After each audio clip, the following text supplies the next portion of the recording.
So let not math be a mystery में हम आ गए हैं विद क्वेश्चन नंबर 21 9 कह रही हूँ, मैंने 9 इधर देख लेना तो उधर देखा ही नहीं कि 21 लिखा हुआ है। सो क्वेश्चन नंबर 21 पे आ गए हैं हम। होप कि सबको एक्सरसाइज अच्छे से समझ आ रही होगी एंड साथ में आपने जो है चैनल को भी सब्सक्राइब कर दिया होगा एंड साथ ही साथ आप हमारी ऑनलाइन क्लासेस ज्वाइन कर सकते हैं जिसकी सारी डिटेल्स वीडियो के एंड में है, वो तो मैं बता चुकी हूँ। तो चलिए स्टार्ट करते हैं विद सॉल्यूशन। तो अब यहाँ पर हम लोग अगेन क्या करेंगे, हम लोग ले लेंगे f of x and f of y, ठीक है। तो चलिए पार्शियल डेरिवेटिव्स ले लेते हैं। तो ये क्या हो जाएगा हमारे पास 9 3 that will be 27 of x square and plus देखें वाई क्यूब है, क्यूब नीचे आएगा तो वाई स्क्वायर हो जाएगा और 3 3 कैंसिल हो जाएगा, तो मैं उसको नहीं लिखती, हम डायरेक्ट लिख लेंगे यहाँ पे आंसर, ठीक है। नाउ एफ ऑफ वाई के रिस्पेक्ट से उसको, अच्छा एक मिनट, मैंने इसको क्यों सॉल्व किया, इसको नहीं सॉल्व करना था, हमें इसको सॉल्व करना था बिकॉज वो तो वो प्योर वाई का टर्म है। सो ये हो जाएगा हमारे पास -4, ठीक है, एंड x हो जाएगा तो यहाँ पर आ जाएगा हमारे पास y। नाउ यहाँ पर हम लोग वही कर देंगे, हमारे पास y स्क्वायर आ जाएगा जो मैंने अभी यहाँ पर एक्सप्लेन कर दिया था, तो वो था एडवांस एक्सप्लेनेशन, ठीक है। सो नाउ आगे बढ़ते हैं। ये हो जाएगा -4 ऑफ क्या x हो जाएगा, ठीक है। एंड देखें मैंने ग्रीन ग्रीन दोनों को मैच किया हुआ है, ठीक है, ये गलती से मैच हो गया। चलिए आगे चलते हैं।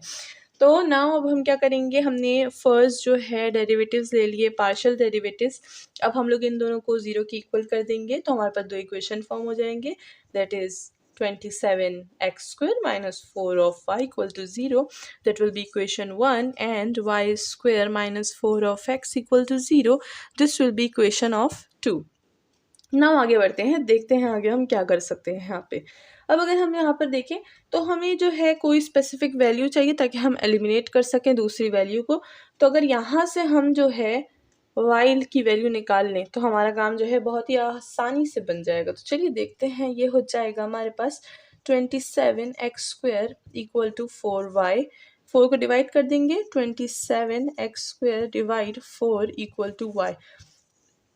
y की वैल्यू हमारे पास आ चुकी है। नाउ इस y की वैल्यू को हम यहाँ पर पुट कर देंगे and then we will get the answer, ठीक है। तो अब ये क्या हो जाएगा, y स्क्वायर है तो ये हो जाएगा 27/4 एक्स स्क्वायर पे whole square minus 4x equal to 0। तो ये सारे टर्म जो हैं वो क्या हो गए, वो हो गए हमारे पास x के। अब ये भी आप कर सकते हैं कि यहाँ से कोई x का निकाल लें एंड यहाँ पर जो है आप उसको पुट कर दें तो भी तो है सेम वैल्यू आएगी। तो अब इसमें आप कंफ्यूज ना हो कि हम इक्वेशन कौन सा लें, ये मैथ है, आप कोई भी मेथड अप्लाई करेंगे answer will be the same, ठीक है। मतलब वो एरर्स की बात अलग है, दीज आर नॉट एरर्स। तो जब हम लोग एरर्स पढ़ेंगे तो हम वहाँ पर आपको बताऊंगी कि एरर में किस तरह हमारे पास डिफरेंट आंसर आता है जब भी हम मेथड डिफरेंट अप्लाई करते हैं। क्योंकि क्या होता है वो है हमारे पास न्यूमेरिकल एनालिसिस की बात, तो हम लोग उसको छोड़ देंगे, फिलहाल आगे बढ़ते हैं, ठीक है। तो चलिए यहाँ पर है हमारे पास 27x स्क्वायर बाई 4 पे एक और स्क्वायर। तो चलिए इसको सॉल्व कर लेते हैं। अगर यहाँ पर हम देखें तो ये हो जाएगा हमारे पास क्या, 27 का स्क्वायर निकालेंगे तो हमारे पास जो है वैल्यू क्या आएगी, let me take another marker, ठीक है। तो 27 पे हम लोग जो है स्क्वायर लेंगे तो हमारे पास वैल्यू आएगी 729, सो यू विल टेक 729, और 4 पे स्क्वायर लेंगे तो हमारे पास 16 आएगा, x पे स्क्वायर लेंगे तो 4 आएगा, -4x इक्वल टू 0। ना आगे चलते हैं, सॉल्व करते हैं। तो ऊपर वाली चीज़ों को मैं हटा देती हूँ, होप कि आपने इसको नोट डाउन कर लिया होगा, ठीक है। ना आगे बढ़ते हैं, y की वैल्यू को मैं रहने देती हूँ बिकॉज इसमें फिर हमने अधूरा काम करना है, ठीक है। तो चलिए अब यहाँ से x को कॉमन ले लेंगे, तो हम लोगों ने क्या किया, x को कॉमन ले लिया, हमारे पास आ जाएगा 729 डिवाइड 16 एंड x की पावर 4 x की पावर 3 माइनस 4 इक्वल टू 0, और ब्लू मार्कर की इंक जो है वो डेड हो गई है तो इसको हम छोड़ देंगे और ना आगे बढ़ते हैं, ठीक है। तो ये हो जाएगा हमारे पास, x हमने कॉमन ले लिया तो ये एक फैक्टर बन गया, ये दूसरा फैक्टर बन गया, दोनों को 0 के इक्वल कर देंगे तो x की वैल्यू एक तो 0 आ जाएगी, दूसरी क्या हो जाएगी 729/16 x cube minus 4 equal to 0, यानी हमें एक और x की वैल्यू चाहिए, 4 उधर जाएगा तो +4 बन जाएगा, ठीक है। अब हमें यहाँ से एक्स क्यूब को जो है वो लेना है कॉमन, तो ये हो जाएगा एक्स क्यूब, 4 इधर आ जाएगा तो ये +4 बन जाएगा, ये नीचे डिवाइड हो जाएगा तो ये हो जाएगा 729/16, ये ऊपर आ जाएगा, ठीक है। डबल डिवीजन रूल जो है वो पता होना चाहिए हमें, a by b by c जो है वो यहाँ पर जो है क्या आ जाएगा, मल्टीप्लिकेशन में आ जाएगा यहाँ पे, ठीक है सही, यहाँ पे ये मल्टीप्लिकेशन में आ जाएगा, यहाँ पे नहीं, वहाँ पे मल्टीप्लिकेशन में चल जाएगा, ठीक है।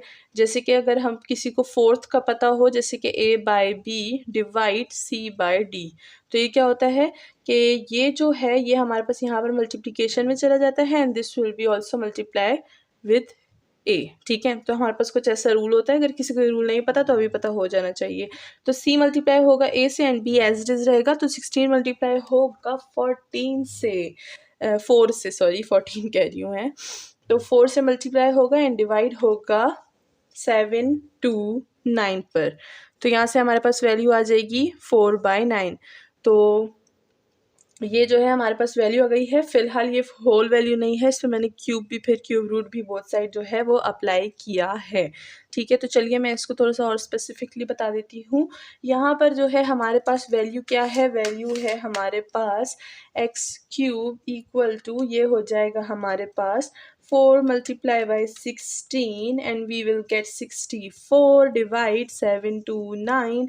तो अगर हम लोग 64 को डिवाइड करेंगे 7 टू 9 से, तो हमारे पास जो है, तो हमारे पास वैल्यू आ गई है ना, बोथ साइड पे क्यूब रूट अप्लाई करेंगे, सो क्यूब हो जाएगा हमारे पास, ये भी क्यूब रूट हो जाएगा। तो 64 का क्यूब अगर हम ले तो 4 एंड 7 टू 9 का तो वो होगा 9, तो हमारे पास x की वैल्यू क्या आ जाएगी 4/9, और दूसरी है 0। तो हमारे पास दो फिक्स वैल्यू आ गई हैं x की। नाउ हम क्या करेंगे, इसको पुट करेंगे इन इक्वेशन स्टार में, ताकि हमारे पास y की वैल्यू भी आ सके, तो क्रिटिकल पॉइंट जो है वो हमारे पास कवर हो जाएंगे।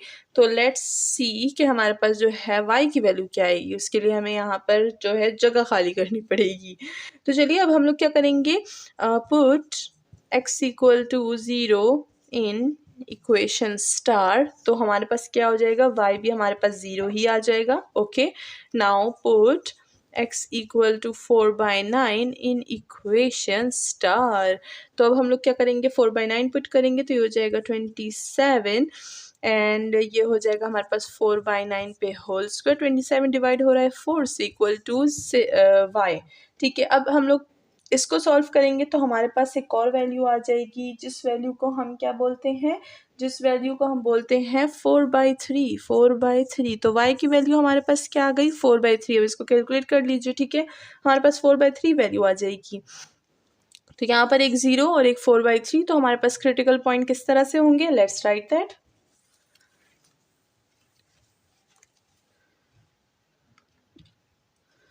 तो हमारे पास जो है क्रिटिकल पॉइंट्स क्या हो जाएंगे, critical points will be 0 and 0 and 4/9 and, अब वो दूसरी वैल्यू मुझे नहीं याद क्या थी, 4/3, ठीक है। तो हमारे पास दोनों वैल्यू आ गई है, एक है 4/9 एंड दूसरी है 4/3, और इसी के साथ हमारा जो है क्रिटिकल पॉइंट हमारे आ गए हैं। और नाउ हम लोग क्या करेंगे, अब हम लोग सेकेंड डेरिवेटिव टेस्ट अप्लाई करेंगे। तो चलिए सेकेंड डेरिवेटिव टेस्ट अप्लाई कर लेते हैं। उसके लिए हमारे पास फर्स्ट डेरिवेटिव जो है वो होने चाहिए। एफ ऑफ एक्स क्या था, 27x² माइनस 4y, एंड साथ में हमारे पास जो है एफ ऑफ वाई क्या था, वो था हमारे पास y² माइनस 4 ऑफ x, ठीक है। तो चलिए अब इसी के साथ आगे बढ़ते हैं, देखते हैं इसको कैसे सॉल्व कर सकते हैं। अब हम क्या करेंगे, अब हम करेंगे सेकेंड डेरिवेटिव, ठीक है। तो ये हो जाएगा हमारे पास एफ ऑफ एक्स, ठीक है। अब देखते हैं कि इसका सेकेंड डेरिवेटिव जो है वो हमारे पास क्या आएगा। तो यहाँ पर जो है 2 मल्टीप्लाई होगा 27 से, तो हमारे पास जो है सेकेंड डेरिवेटिव आ जाएगा। तो मैं कर दूंगी 27 मल्टीप्लाई 2, तो मेरे पास आ जाएगा 54 ऑफ x, एंड वो y है तो उसको हम लोग हाथ नहीं लगाएंगे, y एफ ऑफ y करेंगे तो ये हो जाएगा 2y, एंड देट ये x है तो इसको भी हाथ नहीं लगाएंगे। Now F of X Y ले लेंगे तो ये हो जाएगा हमारे पास माइनस ऑफ 4, और इसी के साथ हमारे जो है सारे पॉइंट्स आ गए, क्रिटिकल पॉइंट्स आ गए, फंक्शन आ गया, डेरिवेटिव आ गया, सेकेंड डेरिवेटिव आ गया। नाउ डिस्क्रिमिनेंट का जो है फॉर्मूला अप्लाई कर लेंगे, तो ये हो जाएगा हमारे पास 54x, एंड ये हो जाएगा हमारे पास 2y, एंड माइनस ये हो जाएगा -4 पे होल स्क्वायर। ना सारा काम यहीं से करेंगे, तो चलिए स्टार्ट करते हैं। सबसे पहले मैं इसको ऊपर लिख देती हूँ, ठीक है। तो ये हो जाएगा हमारे पास D 54x 2y -4 का स्क्वायर। ठीक है, माइनस और -4 का स्क्वायर हमारे पास जो है वो थे पॉइंट्स। ठीक है, सो नाउ डी को जो है मैं ज़रा डार्क कर देती हूँ बिकॉज मैंने इसमें जो है इंक डाल दी। या तो मुझे ऐसा लगता है हम काम ज़्यादा करते हैं बिकॉज जब भी मैं एक दिन हो जाता है दूसरे दिन मेरे मार्कर्स की इंक जो है वो डेड हो जाती है, और या तो ये जो मार्कर्स है बहुत ज़्यादा प्यासे हो गए, ज़्यादा इंक मांग रहे हैं। ठीक है तो इसी के साथ हमारा जो डी है उसमें तो हमने वैल्यूज़ की पुटिंग कर दी। नाउ हम लोग क्रिटिकल पॉइंट्स यूज़ करेंगे for finding the critical points के वो हमें क्या दे रहे हैं, लोकल मैक्सिमम, लोकल मिनिमम और सैडल पॉइंट्स। ठीक है, तो यहाँ पर हम लोग चेक करेंगे एट 0 0 पे, एंड यहाँ पर चेक करेंगे हम एट 4/9 एंड 4/3 पर। ठीक है, तो लेट्स चेक। सबसे पहले 0 0 पे चेक करेंगे। ठीक है, तो ये हमें क्या वैल्यू दे रहे हैं, लेट्स सी। डिस्क्रिमिनेंट का फॉर्मूला है तो इसमें अब हम क्या करेंगे, 54x है तो 0। ठीक है, ये एक हो गया, 2y 0 है। ठीक है, माइनस एंड -4 पे हमारे पास जो है वो स्क्वायर है, यानी हमारे पास वैल्यू क्या आएगी, यहाँ से 16 आएगी बट माइनस है, तो d हमारे पास क्या होगा, -16 which is less than 0। And जब भी d लेस देन 0 होता है, मैंने हमेशा से बताया है कि जब d लेस देन 0 है तो f को देखने की ज़रूरत ही नहीं है, f ऑफ x को।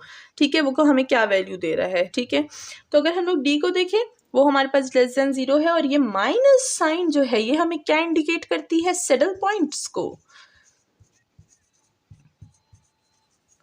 तो ये हमारे पास आ गए हैं सैडल पॉइंट्स। नाउ हम लोग देखते हैं 4/9 एंड 4/3 पर, तो ये हो गया हमारे पास d इक्वल टू 54, x में हमारे पास 4/9 वैल्यू है। ठीक है, एंड दूसरा है हमारे पास 2 4/3 एंड माइनस ऑफ 16, तो बस यहाँ पर हम डायरेक्ट 16 लिख देंगे। अब यहाँ पर अगर हम अपनी d की वैल्यू को देखें तो d हमें क्या दे रहा है, d दे रहा है हमें 48 विच इज़ ग्रेटर, अच्छा सॉरी ये मैंने गलत साइन लगा दिया था, साइन को ज़रा देख लें, लेस देन। ठीक है, तो ग्रेटर देन 0। ठीक, कभी कभी बातों में साइन जो है वो गलत हो जाती है, भाई इंसान है, मिस्टेक तो होती है। तो ठीक है ना, आगे बढ़ते हैं। d हमारे पास यहाँ पर ग्रेटर है, तो अब हम लोग f ऑफ x को देखेंगे। Let's see f of x हमें क्या वैल्यू देता है। अगर हम लोग देखें तो 54 है, 54x, 54 के साथ हम लोग ला लेंगे 4/9 को, तो 54 मल्टीप्लाई बाय 4/9 हमें वैल्यू देता है 24, and 24 is also greater than 0। सो जब d भी ग्रेटर है 0 से और f ऑफ x भी ग्रेटर है 0 से, ठीक है, तो हमारे पास क्या वैल्यू बनती है, लोकल मिनिमम। ठीक है, तो हमारे पास लोकल मिनिमम वैल्यू बन गई है, एंड ये चीज़ें जो है मैं काफ़ी अच्छे से समझा चुकी हूँ इन एग्जाम्पल में।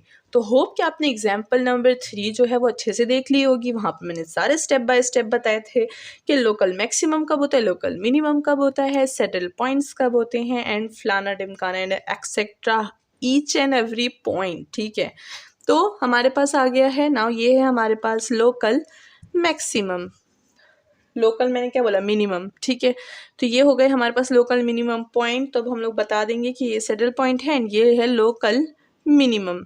यहाँ पे मैं लिख दूँ कहीं पे, लोकल मिनिमम। ठीक है, और इसी के साथ हमारा क्वेश्चन नंबर 21 जो है वो सॉल्व हो गया है। तो होप कि आपने जो है चैनल को सब्सक्राइब कर दिया होगा एंड साथ में अपने फ्रेंड्स के साथ भी शेयर कर दिया होगा। नाउ नेक्स्ट चलते हैं विद क्वेश्चन नंबर 22।